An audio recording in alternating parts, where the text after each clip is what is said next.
Airbnbs are such a good idea. It saves you so much money on hotels when you're going on holiday, and they usually end up being super nice, minus the lack of breakfast buffet every morning, but you win some, you lose some. I think the best Airbnb I stayed at was one in Prince Edward Islands. I went there on a road trip a few years ago, and the Airbnb was literally an interior designer's dream. It looked like you could be on Architectural Digest, if that's a thing, just like Vogue for houses, you know what I mean? Fun cheeky fact, that was also the first time I got drunk ever in my life, so there's that. Now, despite Airbnbs being fun and cheap, there are some creepy ass hosts out there and even creepier guests. Your ass cannot be out here trusting just anyone, Come on now. What is up, you guys? Hope you're having an awesome day. I'm your host Ayman Hassan, and welcome back to another video. Today, I am bringing you the top 10 scary Airbnbs you would not want to stay in. Believe me, you don't want to stay in these. Starting us off at number 10 is the Halloween party. Now, this one went so wrong, I don't even know where to begin. Back in November of last year, an Airbnb was rented out in Orinda, California for a Halloween party. The mansion Halloween party was advertised on social media, so around 100 people showed up, so it was crowded as hell. The Airbnb listing had explicitly banned house parties as well as drugs. Now, the house's owner, Michael Wang, said the girl who rented out the house said she wanted to host a family reunion for about a dozen people, but when he looked at the security footage, there was a lot more than 12 people there.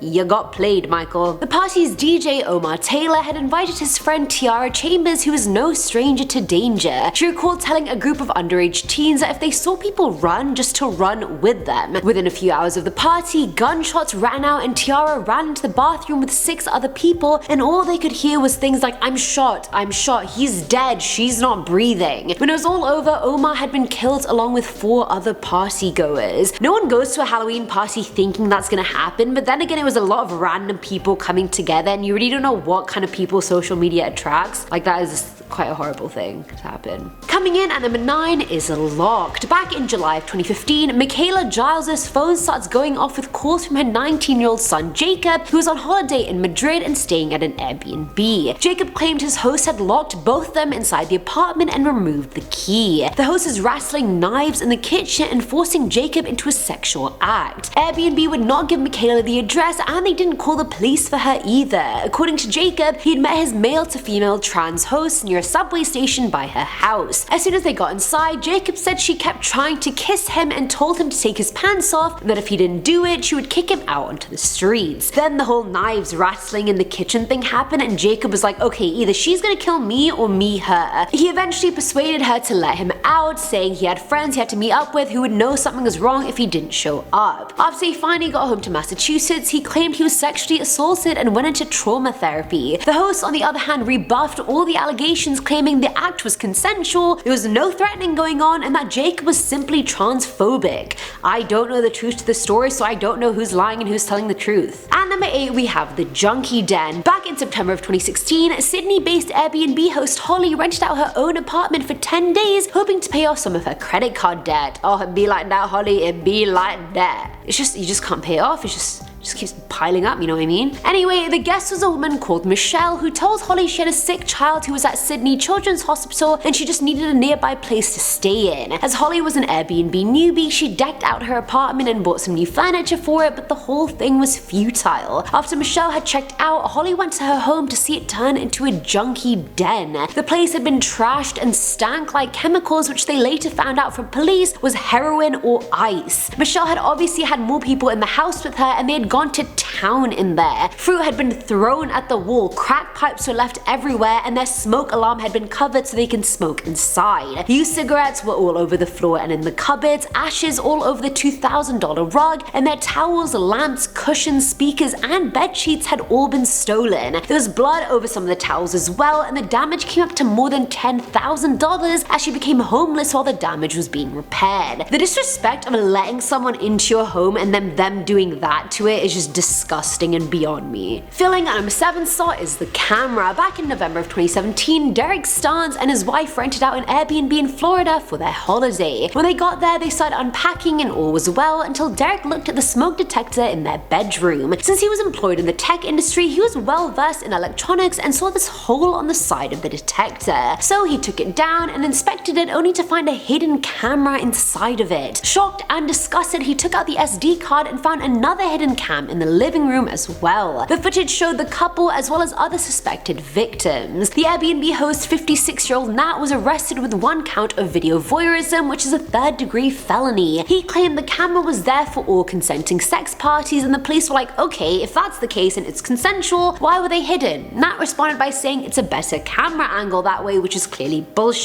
I just wanted to include one camera story on the list. I know there's so many Airbnb stories with hidden cameras, so I didn't want to include it, but I thought I should because people need to know that this is definitely a very common thing that you should be worried about. Now at number 6 is AJ. So back in August of last year, Canada's 4th most popular Airbnb superhost AJ was suspended after a CBC investigation found a bunch of listings under the exact same property but different names, all boosting each other's ratings. AKA AJ had all these accounts and was leaving fake reviews for himself so he could mislead guests. Now despite being suspended, Airbnb had no comment on why they didn't warn guests who had already reserved with him. Stacey Lepierre had booked the charming old Montreal loft to find the house with disgusting floors, broken cutlery, and the bed chewed up by mice. None of the guests had ever met AJ as he had a text-only policy, but people found it odd how he had 3 accounts always giving him the same review. One account wrote the same thing 26 times in 1 month. Like, that is sus. Other guests complained of a house full of bed bugs and no heated water, and then more reviews started pouring in of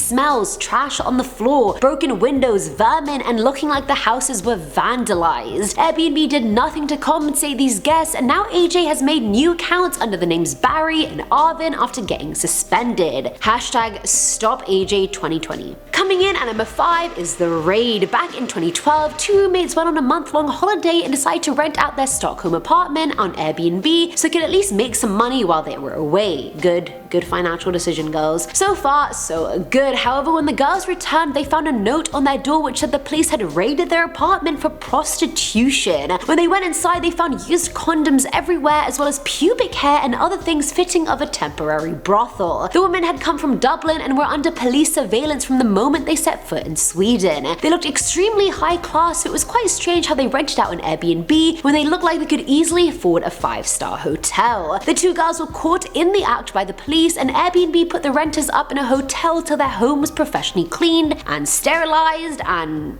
other things. You know, other things. And number 4 is The Garden. Back in 2016, a group of friends had rented an Airbnb for a birthday party in the town of Palaiseau, which was south of France. When they got there, they explored the house for a while to assess the party logistics, and then they made it onto the garden where they got a whiff of something disgusting. Was it a skunk? Was it one of their farts? It was neither. Following the scent, the friends found the decomposing body of a woman at the bottom of the garden. Her corpse was in this dugout area and she was covered in branches and surrounded by wood stumps. She had no shoes on but was clothed and wearing a large ring. Because the body was so advanced in its decomposition, the cause of death was unknown, but foul play was definitely suspected. The homeowner, Emmanuel L., was on vacation with his family and had no idea about the body when he got the news, which I don't understand because I feel like renters usually visit their house every time a guest has checked out. So you're telling me Emmanuel never went to the house after a guest has checked out and gone to the garden to see this bloody decomposing body? Emmanuel, make it make sense because it's not adding up, my friend. Filling at number 3 slot are the stairs. This one pissed me off so much I can't even tell you.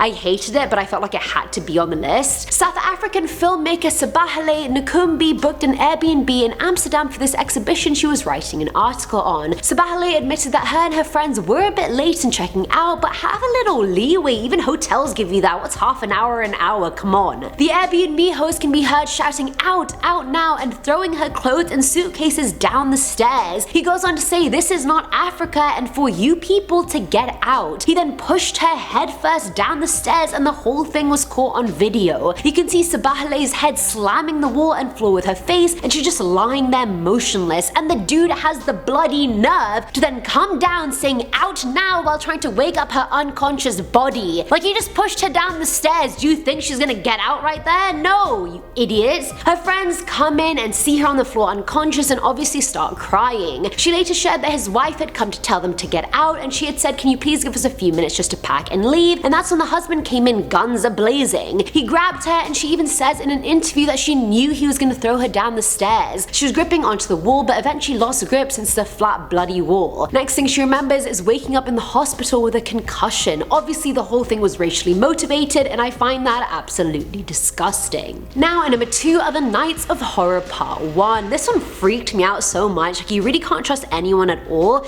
and the terror just kept on going with this one, so it has 2 parts, and believe me, you're gonna want to hear them. So in June of 2018, Boston couple Jaleesa Jackson and Chiedozie Uwandu rented an Airbnb in LA for a week of relaxing and de-stressing. The Airbnb, hosted by JJ, had really good reviews to the point the site listed them as a super host, so that's usually meant to be the all you need to put your mind at ease. They got there and there was a chilled bottle of water welcoming them into the home. However, the holiday took a horrific turn that night at 5:30 AM when Jaleesa woke up to the sounds of someone banging on the door. A man was shouting, "I know you're in there, Kevin," and at this point I would have woken up my man and been like, please save us, because I cannot. But Jaleesa, girl power and all, opened the door and confronted the dude and told him to go away. She then quickly called the host JJ when the phone started ringing on the other side of the door. Their assailant was their Airbnb host JJ. All he said when he answered, still on the other side of the door, was, "Yeah, that was me. Sorry about the confusion. Life's too short for me to give you an explanation. Have a nice time in LA." What the hell, JJ? Are you on crack? You just had to break into your own Airbnb and you're like, life's too short to give you an explanation?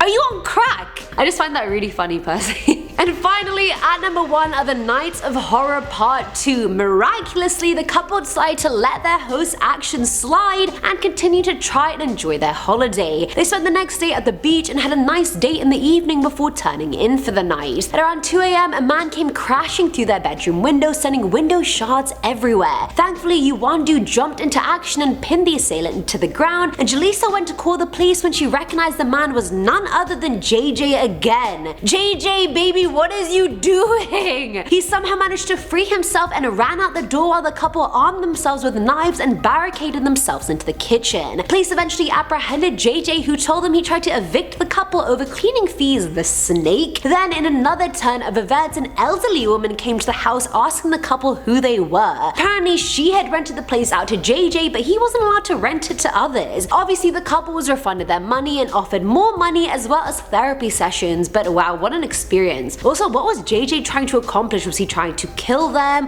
Was he trying to torture them, steal stuff from them? I'm very confused on what his modus operandi was. Let me know what you guys think. And that is it for today's video, guys. I really liked this video and I feel like you guys will like it too, so let me know in the comments below if you guys would like a part 2. My birthday is in 2 weeks and I'm going away for a bit. I'm gonna be staying at a cottage or like an Airbnb, and now I don't really want to. I'm scared and I'm quite small, so I don't know how that's gonna go. Either way, I've been your host, Aven Hassan, and I'll catch you in the next one. Bye!